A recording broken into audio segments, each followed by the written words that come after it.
Magandang umaga mga igan, inaalam na ng mga pulis ang tunay na pagkakilala ng mga napatay dahil hininalang miyembro ng Gun for Hire group sa Atimonan, Quezon.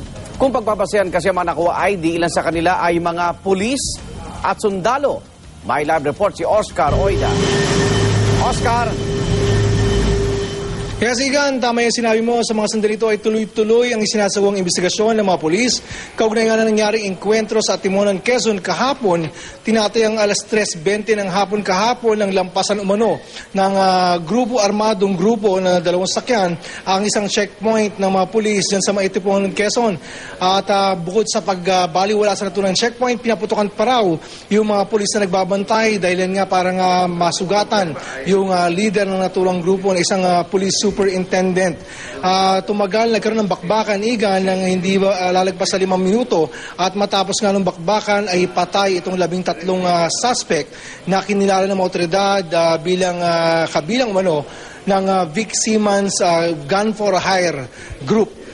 Yan daw yung naturang grupo na nag-ooperate dito sa makaratig na probinsya. Base yan dun sa mga matagal na umunong isinasagawang surveillance ng Philippine National Police, particular itong pamunuang probinsya ng Quezon. Sa mga sandaling ito, Igan, gaya na nasabi mo, ay may nakuwang mga ID dun sa mga suspect na lumalabas. Kung pagbabasihan nga, yung mga ID niyon ay kawani ng Army at ng PNP, yung ilan sa mga ito. At yung isa nga ay lumalabas pa na opisyal. Bagamat ayaw pang pangalanan ng mga pulis ang mga napaslang dahil hanggang sa mga sandali ito ay patuloy ang verification. As a matter of fact, I coordinated to the possible assignments of this personnel. At may mga confirmations tayo na nasa active duty yung iba. Meantime, I will hold their identity so that till we complete the investigation.